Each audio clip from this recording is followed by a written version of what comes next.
Hola hermanos, el día de hoy 7 de septiembre del 2022 es miércoles de la 23ª semana del tiempo ordinario. Bueno, vamos a la mitad de esta semana 23 de este tiempo durante el año, del tiempo ordinario. Hoy les voy a hablar de una beata, ya se van a dar cuenta por qué les voy a hablar de ella. Se llama Eugenia Pico. Ella nace cerca de Milán en 1867, en noviembre de 1867, de una familia, digámoslo, de farándula. Su papá, don José, era uno de los músicos de la Scala. Imagínense ustedes, nada menos y nada más que uno de los teatros más famosos del mundo entero, Era un músico consumado, era ciego. Y se había casado con la mamá, pues, que se llamaba Adelaida. Y Adelaida, Dios mío, miren, aquí se prueba que definitivamente la vocación es un asunto de Dios. Porque yo sé que ustedes dirán, bueno, padre, es más fácil en un ambiente donde la familia es creyente. Pero Adelaida era todo lo contrario a una creyente. De hecho, pues fíjense que, según dicen los biógrafos, viajaba muchísimo y la dejaba a la niña por ahí. Y en uno de los viajes ya no volvió el marido, ya no volvió con el esposo. Y entonces, ¿qué pasó? Y se encontró un amante y con ese tuvo 3 hijos y la muchachita Eugenia ahí en medio de este desorden.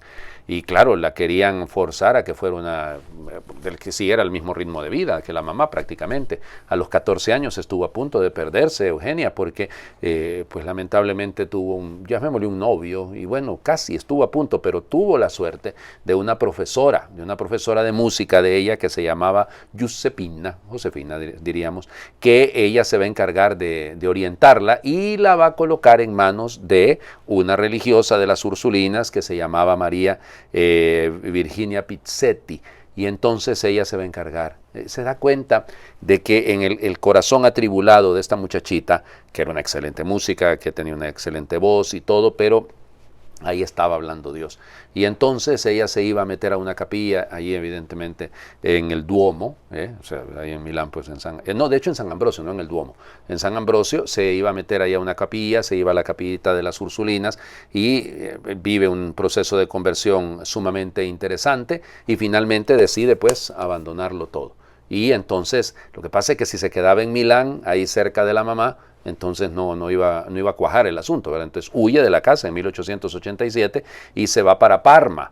Y entonces ahí va a dar, fíjense qué interesante, las Ursulinas la recomiendan a una congregación que había nacido recientemente, que eran las hijas de los Sagrados Corazones de Jesús y de María. Ya saben entonces por qué estoy hablando de Eugenia Pico. Ok, entonces fíjense, esta beata llega allí, empieza a ser maestra de francés, pues claro, por su cultura, maestra de música, entonces, y luego termina siendo maestra de novicias. En 1911 pasa a ser la superiora general de la casa y bueno, ahí empieza un florecimiento grande de la congregación gracias a ella con muchísimos sacrificios.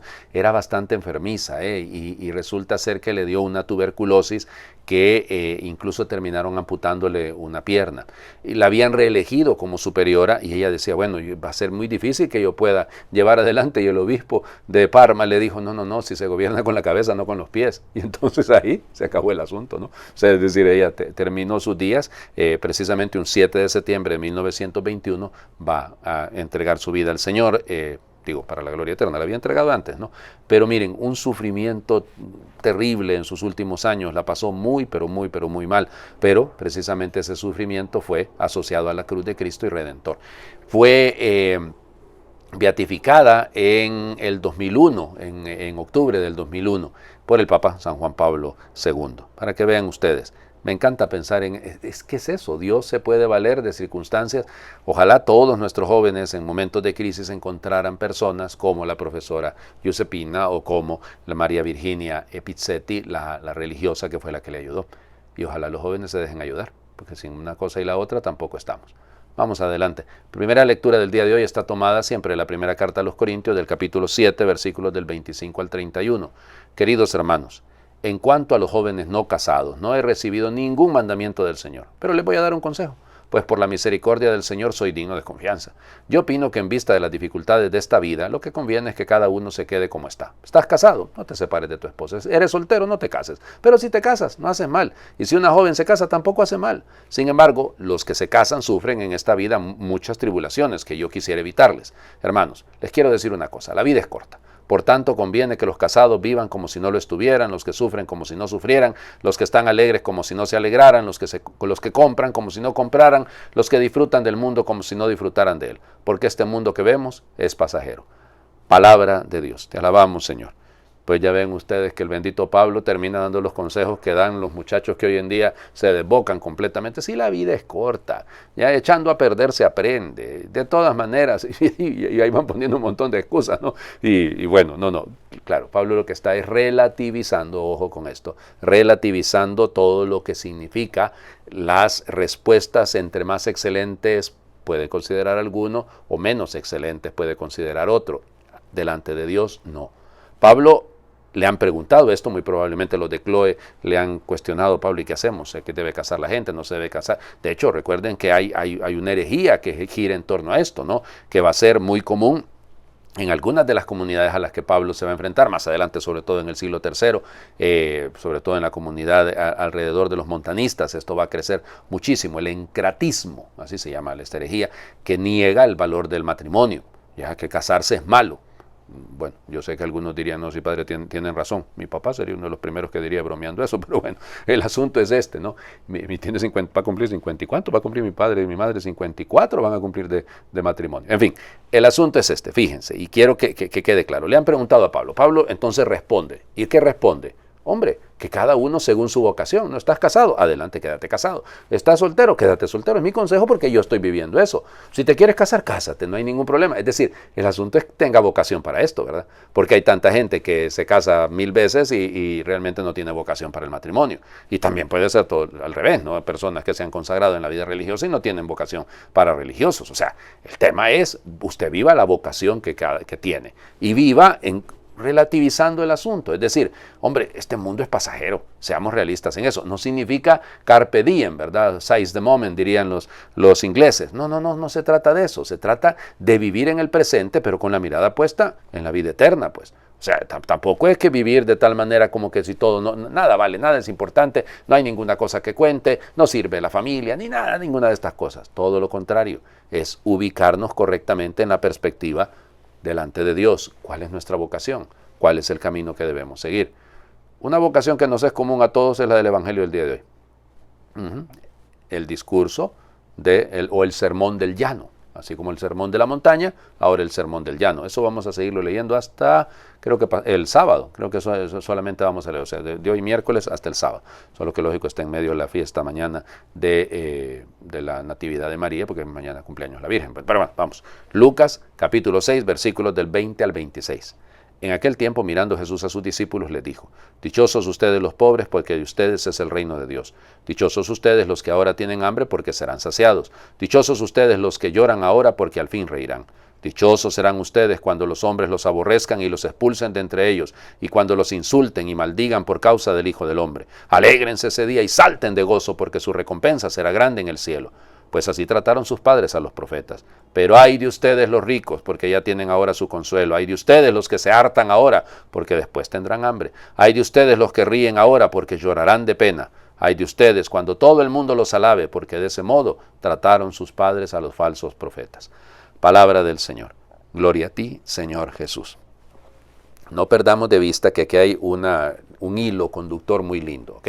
Ayer vimos a Jesús subiendo a la montaña en oración toda la noche, elige a sus apóstoles, baja con ellos y los discípulos al llano, baja al llano porque estaba en alto, baja y rodeado del montón de gente, ahora se fija en los discípulos y lo dice claramente, mirando Jesús a sus discípulos les dijo. Ok, entonces, una vez ha ocurrido la elección de los apóstoles, ya hay una nominación personalizada, ya hay nombres concretos, eso es lo que quiero decir, ya hay una comunidad alrededor de él, ahora propone el Señor Jesús su camino. ¿Cuál es el camino? El de la felicidad. Claro, porque, es decir, si usted se fija en que los que lloran, los que pasan hambre, los que son perseguidos, sí, de acuerdo, pero acuérdese del primer texto, el Makarios, el Makarioi, es decir, dichosos, dichosos, o sea, lo que anda buscando el Señor, su proyecto de vida es el de la felicidad. pero lo que pasa es que es en base a antítesis, es decir, a contradicciones, es dialéctico el asunto. Ya cuidadito me escuchan los comunistas, que los marxistas que van a pensar que estoy hablando de otra cosa, pero es dialéctico, es decir, es esta contraposición, ¿no? Hay de ustedes, perdón, dichosos los pobres, hay de ustedes los ricos, dichosos los que ahora lloran, hay de ustedes los que ahora la gozan como que sin nada, dichosos los que pasan hambre, hay de ustedes los que se hartan. Pero esto no es nuevo en Lucas. O sea, vamos al capítulo primero y el Magnificat es eso, ¿no? Derriba del trono a los poderosos, enaltece a los humildes, a los hambrientos los colma de bienes, a los ricos los despide vacíos. Es decir, es una manera de expresarse. O sea, no es que Jesús está de alguna manera, como les diría, lloren, y entre más lloren, más dichosos van a ser. No estamos hablando de eso. Entre más pobres y acabados y miserables sean, mejores van a ser. No, tampoco está, el Señor no está exaltando la miseria, nos está haciendo ver que hay otros valores más importantes que los valores pasajeros de este mundo, que los valores del reino son muchísimo más importantes y claro, implican una ruptura, un rompimiento con el proyecto de este mundo. ¿A quién le va a gustar? Dichosos los perseguidos, a mí que me va a estar gustando que me persigan. Que hablen calumnias, que digan calumnias y que digan un montón de sarta de barbaridades en contra mía, no me va a gustar, ni a ustedes tampoco les van a gustar, pues. Es decir, claro, pero es que ese es el tema, o sea, ¿por qué vives este sufrimiento? ¿Por qué este llanto? ¿Por qué esta hambre que sientes? ¿Por qué esta pobreza? Porque todo lo has orientado hacia Dios, porque todo está centrado en Él, en aquel que te está viendo, en aquel que te dice dichoso. Esa es la clave del asunto. O sea, si Pablo nos invitaba a relativizar, Jesús nos invita a decidir. Y el proyecto de este mundo no es definitivamente el suyo. Les invito a hacer oración. Señor, danos luz y fuerza para renunciar a lo que nos separa de ti, de los hermanos, de la felicidad más grande. No permitas que acaparemos bienes porque provocaremos muchas injusticias. No permitas que vivamos para consumir porque siempre tendremos más hambre. No permitas que hagamos llorar a los demás porque hemos nacido para consolar. No permitas que seamos duros y violentos porque llevaremos la guerra adentro y nos destruiremos. No permitas que únicamente busquemos el placer porque jamás sabremos qué es amar. No permitas que solo busquemos el aplauso porque nunca nos sentiremos satisfechos. No permitas que nos creamos autosuficientes porque nos encontraremos vacíos. No permitas que demos culto al ego porque así nunca seremos queridos. Señor, danos luz y fuerza para seguirte, para seguir el camino de la bienaventuranza. Ayúdanos a acogerte en nuestras vidas porque estaremos llenos de luz. Ayúdanos a ponernos en tus manos porque solo así viviremos seguros. Ayúdanos a optar por el servicio porque tú nos sirves continuamente. Ayúdanos a compartir nuestros bienes porque tú no dejarás que nos falte la harina y el aceite. Ayúdanos a hacer sonreír a los que lloran porque tú nos miras y nos muestras tu sonrisa. Ayúdanos a ser no violentos, profetas de la paz, porque así construimos un mundo nuevo. Ayúdanos a defender al perseguido, porque tú eres y serás defensor. Ayúdanos a no vivir para nosotros mismos, porque tú entregaste la vida por todos. Amén. El Señor esté con ustedes. Y por intercesión de la beata Eugenia Pico, les bendiga a Dios, que es Padre, Hijo y Espíritu Santo, y su bendición descienda, les acompañe siempre. Muy feliz miércoles para todos.